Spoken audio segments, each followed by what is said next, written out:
I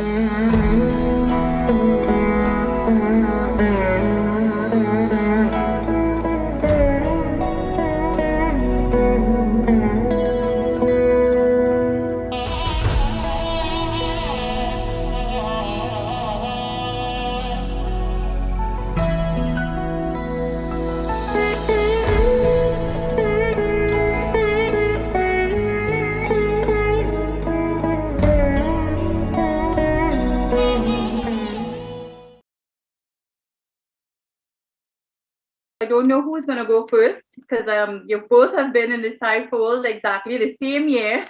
Yes. So both of you can decide whichever one would like to go first. Um, Tell us a little bit about how you came into contact with Bhagwan Sri Satya Sai Baba. Our story started, and what we're going to do tonight for everyone is we're going to share everything with Great. you guys because this is how our life has been. We were married, as we had mentioned, at a very early age. I was 21 and my wife, Nisha, was 17? 18. Wow. You forgot that age, boy.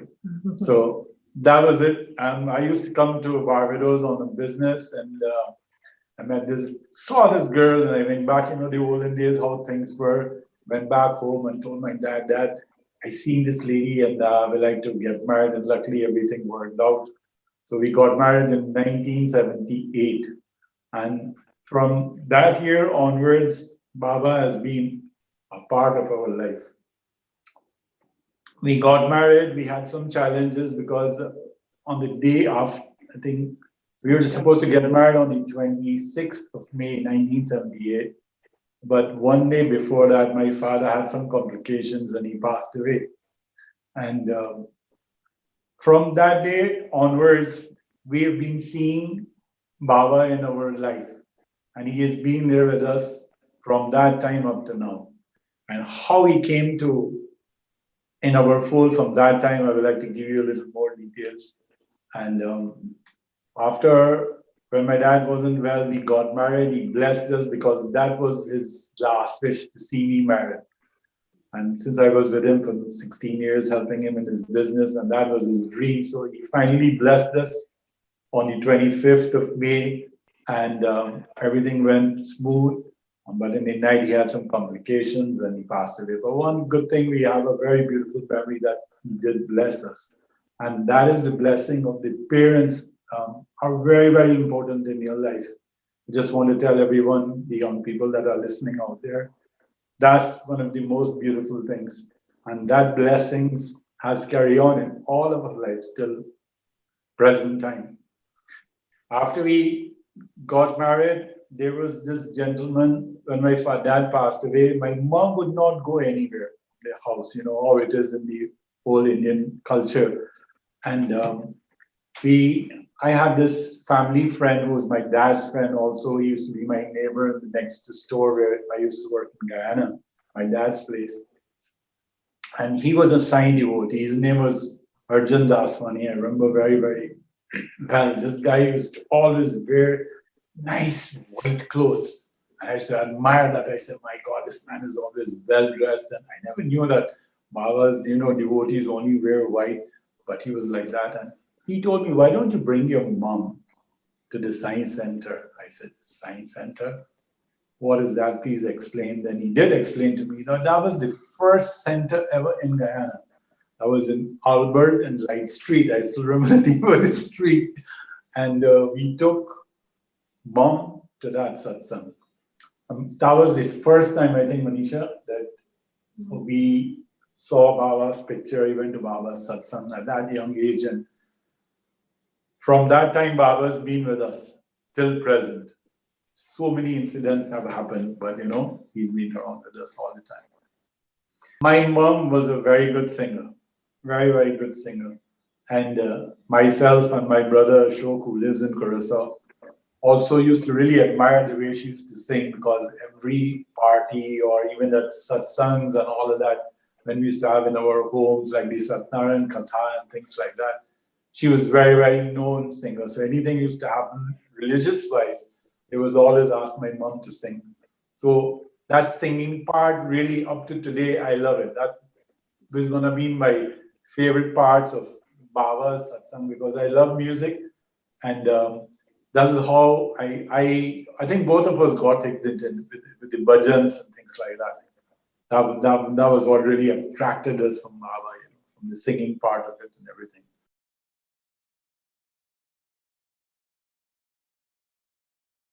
Well, I would say, Siam, everyone.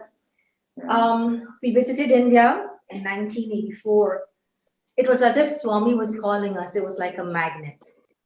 It really felt we were drawn towards him. We only went to satsangs, but something was pulling us to him. Everything we did that year in 1984, we felt his presence and blessings and everything. But there was one thing that we were married now, 6 years now go by, and we've been married, and everything was going really beautifully. It was one thing that was missing. We weren't blessed with a child. And someone told us about a very close friend Friends and yeah.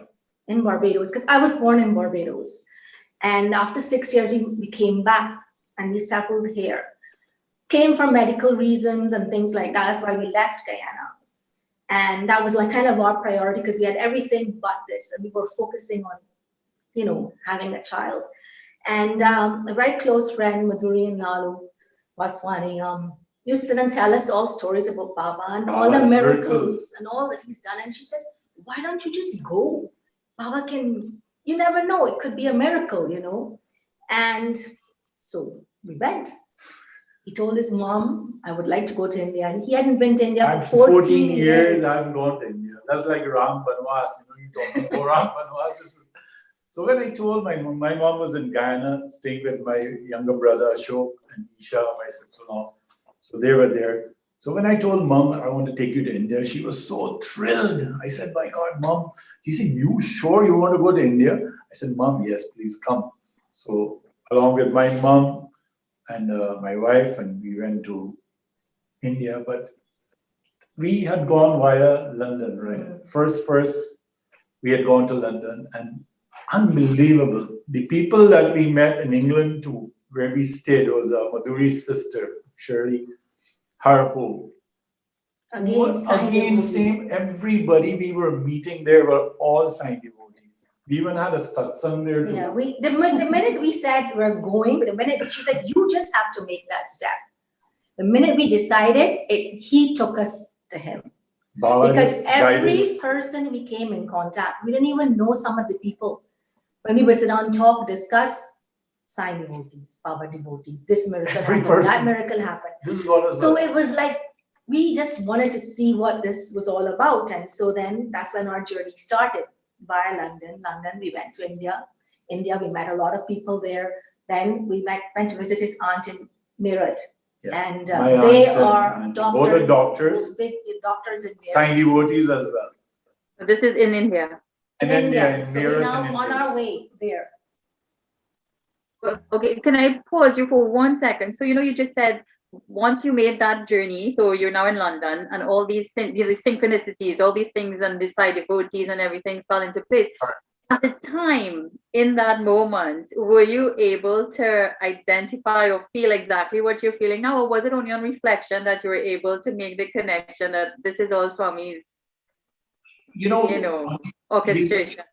We didn't realize what was happening at that time, right? We thought it's sort of a coincidence or something. We didn't think that.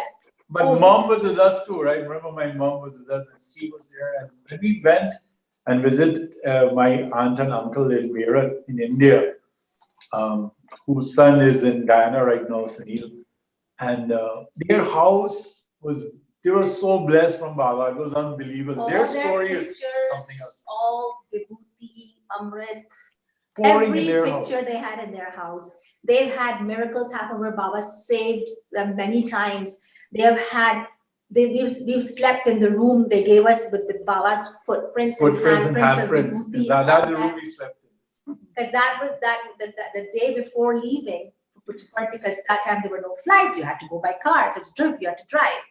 And I remember I felt very ill the day before. And his uncle, who's a doctor, said there's no way she can go tomorrow. She can't travel tomorrorow. She can't make that journey. Yeah. And they put us to sleep in this room. Lo and behold, in the morning, I woke up, I was fine, like as if nothing had Nothing happened. had happened. You're ready to go to Baba. And then no one was, and then suddenly it was just myself, my husband, and my mom-in-law. But even when we reached Bangalore, and my mom called someone and Some relative she had in said, India. I'm going to Puttaparthi tomorrow and I have a car and I have space for 3-4 people. I said, what? So imagine even so the that car was ready. arranged for us. We didn't even have to do it. And she says, this far cousin of my mom-in-law says, I'm coming along with you guys. So we had someone accompany us who we never met also before. So this now our first time now landing in Puttaparthi now, not knowing what to expect. We got there and she's like, okay, now so we have to go get this, we have to go get that, and all that sort of thing. So we got whatever we had to do, because remember those rooms, we actually stayed not in the hotel, we stayed in the ashram.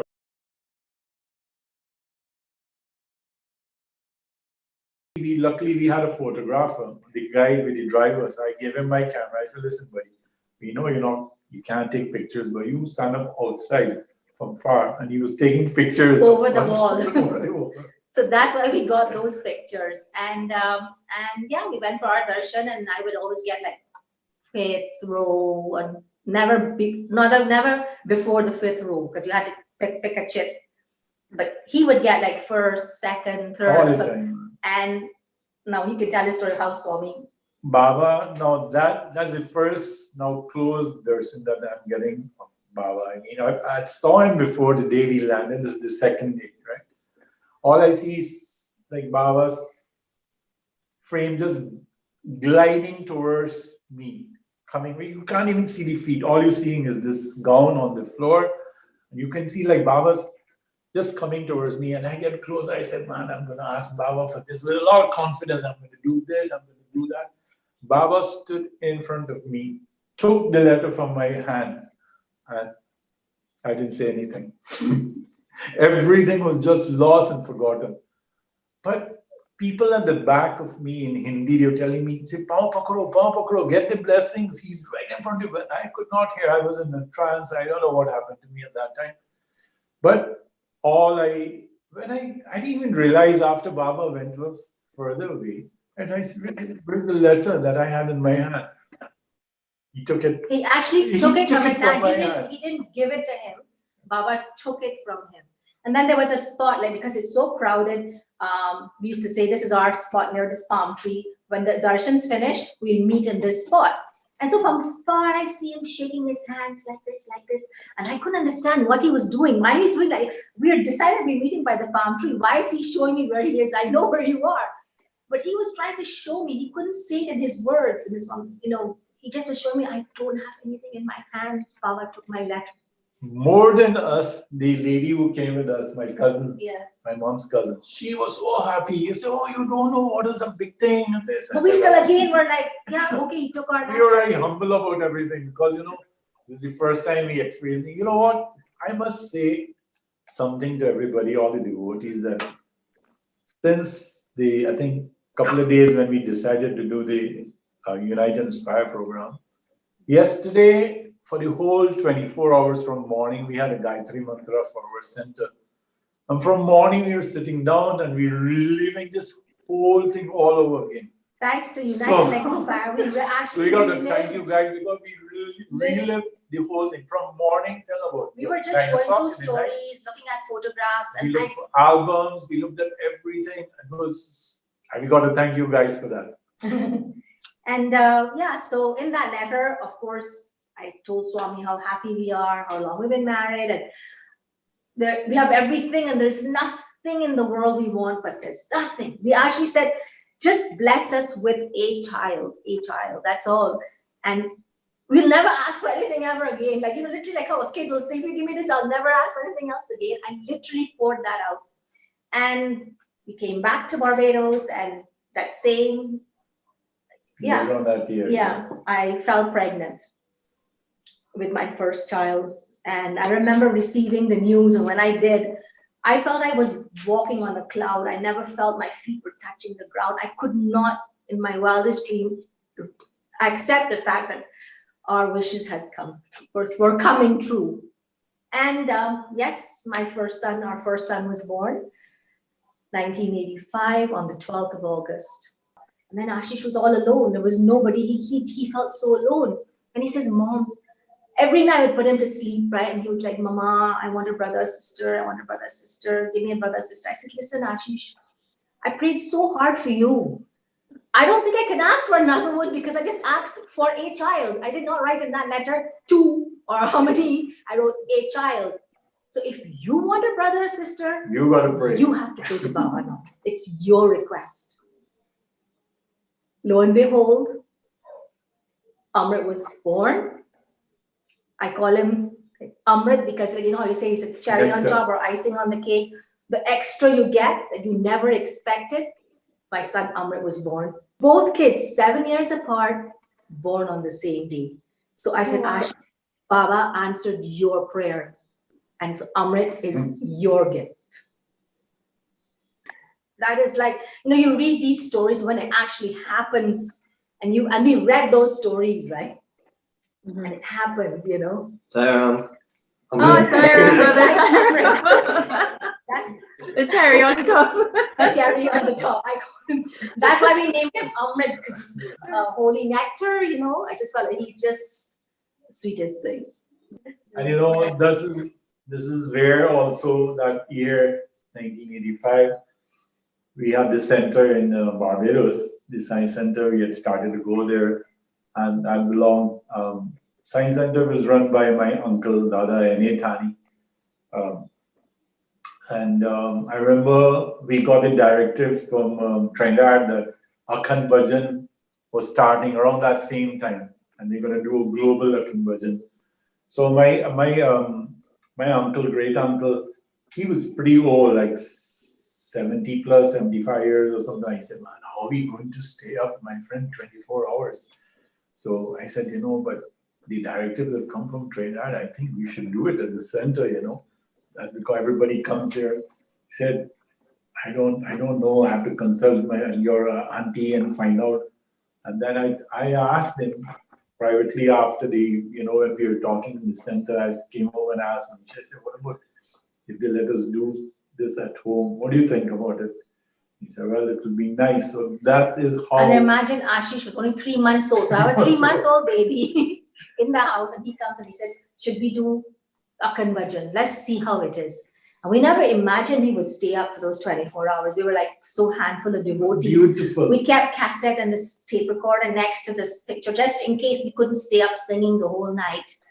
You know, believe you me, not one cassette or we have ever played. we sang. But let me tell you something. We could have never do all of that without the help from people from Trinidad.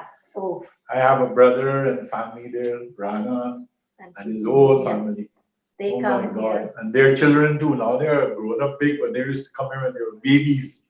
So Trinidad really has supported us all the time. Bhajan, and we are very thankful. As I said, Swami sends them to us. My neighbors, they look forward. They say, when is that day you have for the 24 singing? They look forward. I've never had in all those years anyone come and complain about Nobody is complaining. Everybody enjoys it. Yeah, so Akhand Bhajan is very special. When Ashok left.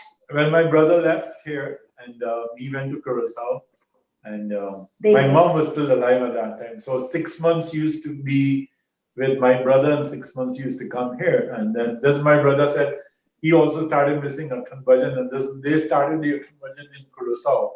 I think about 1999 or so from there as well. So they've been doing it. They've been doing it from 1999 till present now. So Akhand Bhajan really has a very special meaning for us. Family.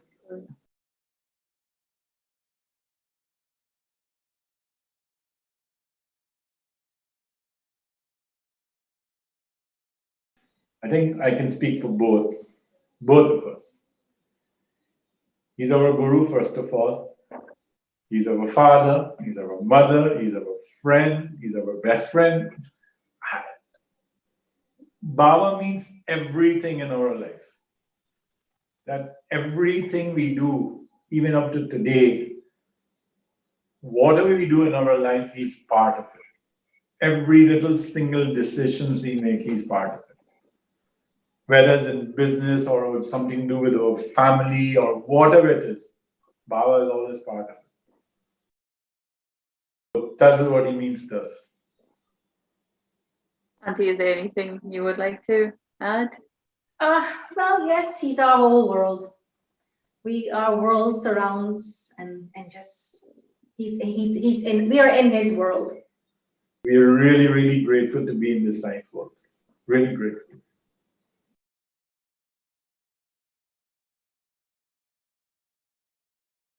Baba's teachings are so simple and beautiful. If you start to practice anything you pick up, Baba teaches about the most important thing he has taught me is the word called LOVE. I always keep repeating to everybody. Baba has taught me how to love.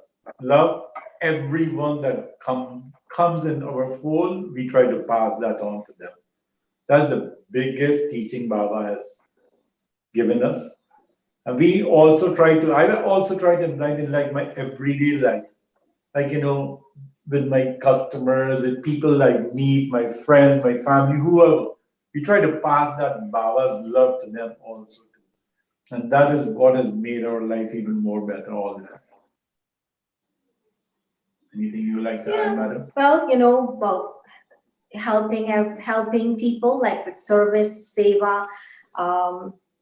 We feel that we're serving Swami, so we're so grateful that that's how I look at connecting. So that's how I impact by doing the service. Following on from that, what advice would you give to the general public to create a better society? General public, I will again emphasize on the same love part. Baba has taught us love all, serve all. That is my biggest thing. Love all, serve all, help ever, hurt never. Those two things. I think if you combine that in your daily life, all of us, whoever you come across and whoever you teach those two simple things to, and if they practice that in their daily lives, life will become so sweet and easy. And it's so simple. Baba has, given us some simple ways to get close to him. And I think those two are the most easiest ones. That's the first thing I will tell. Anybody ask me what I've learned from this organization, I will tell them about the love that I've received from my boss. And that is what I want. I'm trying to spread with everyone whoever comes in my life. I would just tell people just to let go and let God, because we're kind of always trying to control and we think that we're doing everything. We have to learn, we have to understand that it's all being done. And I just say, if you leave everything in God's hand, you will see God's hand in everything. So I never thought that way, and all the experiences that I have been through taught me this.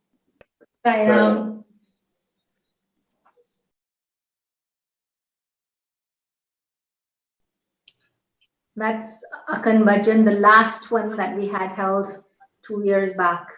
And that's our family there. Mine is Curacao family, and my other son that lives in New York, Ashish, that's Amrit on the left. That's our Trini family right here, man. We can't do Akan Bhajan without them. Thank you so much, Rana and family. Okay, that is the tree that we usually stand when after darshan. Yeah, where is the meet? My daddy, My mommy. mom. Yeah, and the lady next to her is the one who we didn't even know. She took us. Showed us around. That's of course the entrance to going into the ashram. And that is Baba coming, and I'm sitting in like 1, 2, 3, 4, the 5th row with the lady with the flowers around her head. I'm next to her.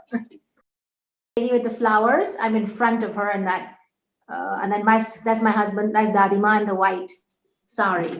That's my mom in the sari, right in front of her here. This is you here, Auntie. No, next to that. Next to her. On your right. Not her, in front of her. In front of her. in front of her. Just in front there. Okay, here. Right there, Right right, here. that's it. Okay, okay. Right. That's me, yeah. And that's how close the darshans are. Eh? Look how beautiful it is in those days, huh? It was all open air on the There's the sand. birds, you hear the birds just chirping, the crows. But when you know, when Baba used to come out, the birds used to stop chirping. Surprisingly. Hmm. I don't know where he was sitting, but it was somewhere there. I was somewhere here, but Baba came to me very close. He took the letter from my hand. And as I said, I didn't even realize it. It's only, people at the back in Hindi, they were telling me, "Pav pakro, get the blessings, get the blessings." I couldn't even hear anything what people were saying. Was that picture taken on the day Swami The took day the the letter? letter. Okay. Yes, Yeah. yes, the same day. All of these pictures were taken on that same day. You could see the Bal Vikas children in the background there. Look there. Yeah, See all Yes. the little children from the school. students, yeah.